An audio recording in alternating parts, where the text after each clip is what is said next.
Hey everybody, this is Tim Ashe, President of the Vermont State Senate. It is Monday, April 13th. It is 1 month to the day since Governor Scott issued his executive order, which really in some ways is the beginning milestone of the journey we've all been on together. And it has been quite a journey, both from a public health point of view and an economic point of view. And it's been pretty amazing watching the community rally together, generally speaking, to fight back against this great challenge. And so a month in, it feels like a million years in some ways, but also almost overnight because things have been happening so quickly. Today, I'm going to be giving a few general updates about where things stand in terms of the public health data, talk about a couple policy issues which are either being implemented or we're working on. Then talk about the visits I made to the Champlain Valley Expo, where the National Guard has set up a facility for up to 400 surge medical beds, and also Patrick Gymnasium at UVM, where they have constructed another facility on what is normally the basketball court. And then talk a little bit about some of the testing information that was discussed today by the Commissioner of Health and the Secretary of Human Services, Mike Smith. And that'll probably bring us to the end of today's video. I do want to say, for those of you who did not get a chance to watch the video that I posted yesterday was the first non-live day for me, and since this started, I spent some time just informally reflecting on the people that I serve with in Vermont government, beginning with the governor all the way down. And I enjoyed taking some time to talk about the people behind the scenes, if you will, who you see every now and then at a press conference or during certain news stories, usually during normal legislative times or governing times. But it's been a real remarkable experience, and I wanted to share some of what that's been like. So it's still up on my page, so check it out if you haven't already, and I hope you'll get some insights into the people behind the curtain. As of today, so we're a month in to this executive order state of emergency. We've had 748 positive tests for COVID-19. That is up 21 from yesterday. There are currently 33 people who are in a hospital with COVID-19, and then another 33 who are hospitalized who are suspected to have it, but the test hasn't come through yet. So what that represents in the sense of what that original curve looks like is, as the Commissioner of Health has put it, he thinks that Vermont appears to be plateauing. He is right to be careful in his language, because we don't want people to feel like we're already on the other side of this, when maybe we're just having a few days of reduced positive test activity. So, but there is some reason to hope that the efforts that everyone has been making, the sacrifice everyone has been making across our state, may be starting to get to the peak number of positive cases, and that we might start seeing the other side of this first curve. The governor has been very clear that just because it looks like things aren't accelerating in the same way that they had been in recent weeks, that is actually more reason to keep the current policy in place to make sure that we snuff out this virus everywhere it exists in Vermont. So in some ways, it's good news. It does appear that all of the efforts that we've been making as a community are having effect, but we still have to be vigilant in the days ahead. One of the emergency pieces of legislation that we passed a couple weeks ago, and which was signed into law by the governor, allowed for, on a temporary basis, flexibility and kind of expedited licensing of certain medical professionals.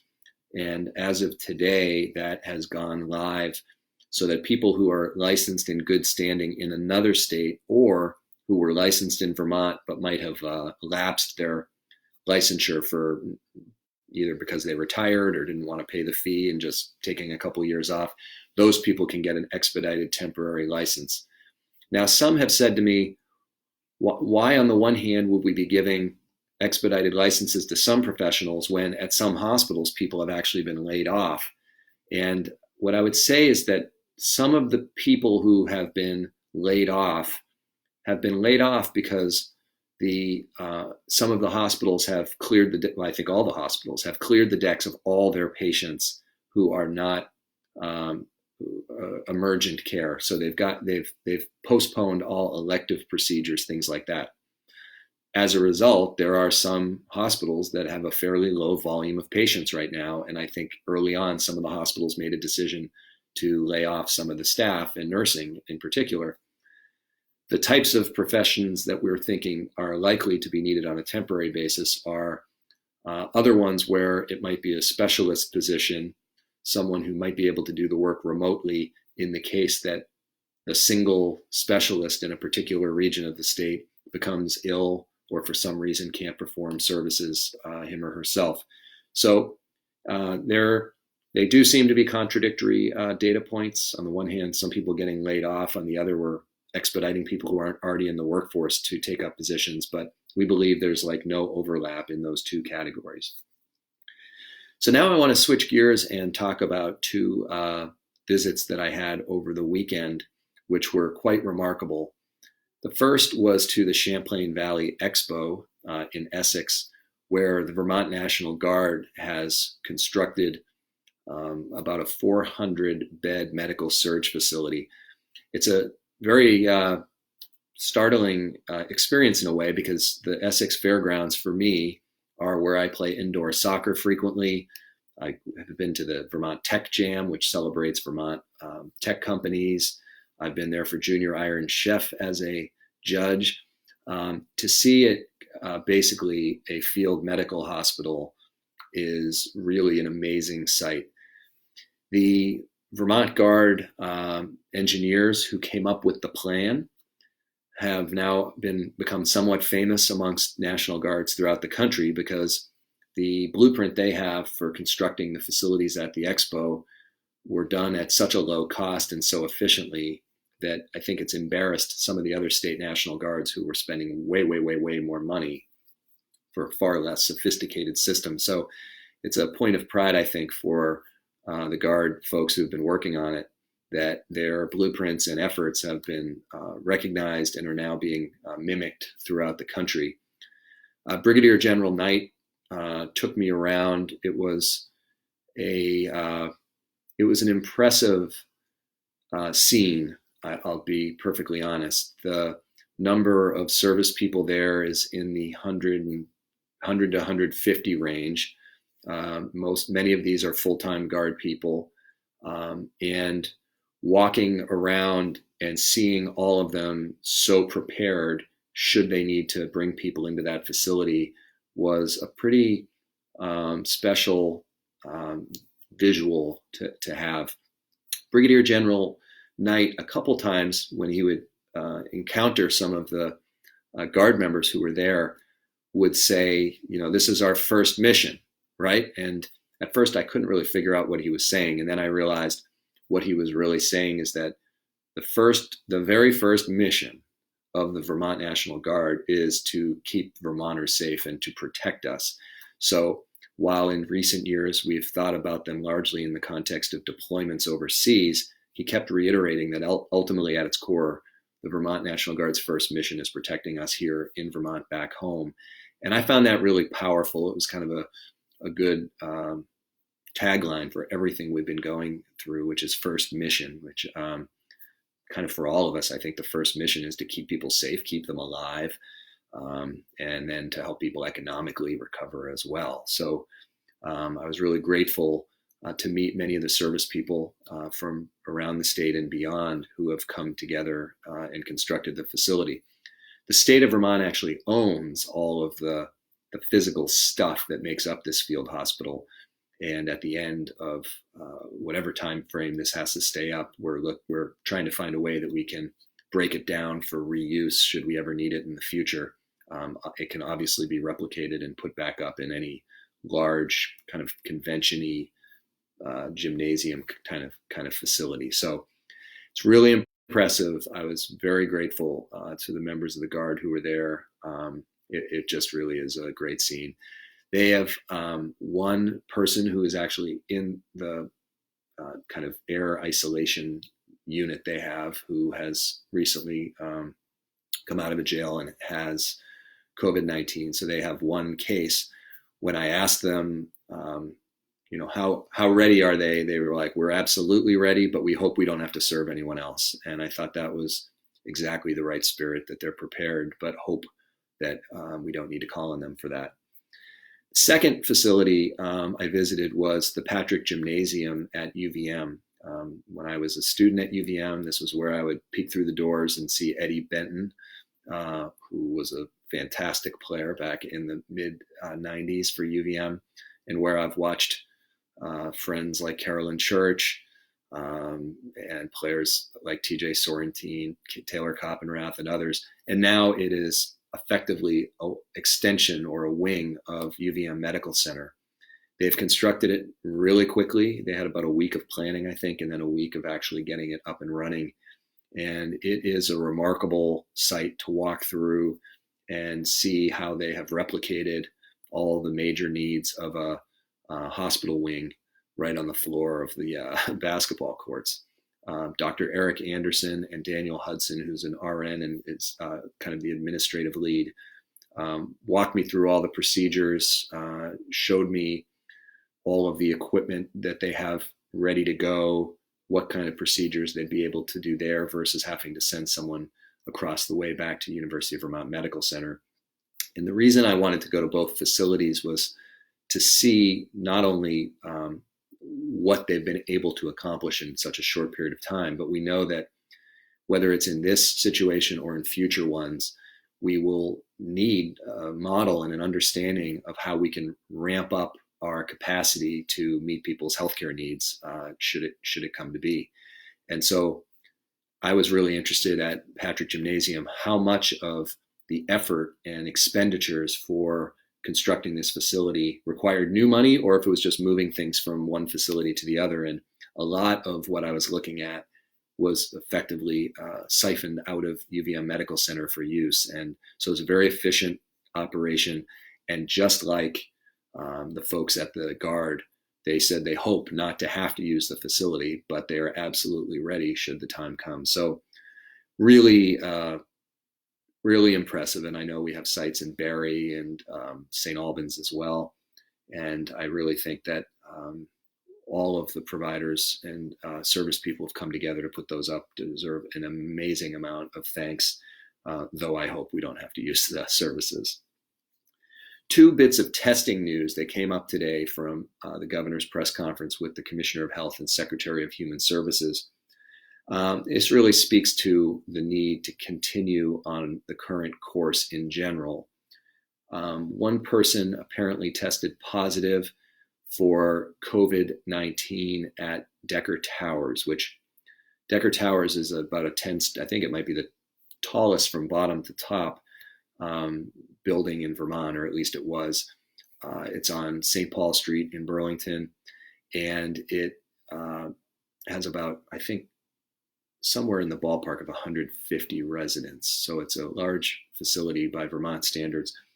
Anyways, though, because someone tested positive, the Department of Health decided, just like they've done with the prison and now as the new policy with any long-term care facilities, that they are going to test every single person who lives there and all the people who work there. And just as a sign of how quickly this new policy is taking effect, on Easter Sunday, yesterday, Department of Health staff with some support were in there and tested 139 residents and 9 staff people. So they did not hesitate once they learned that news.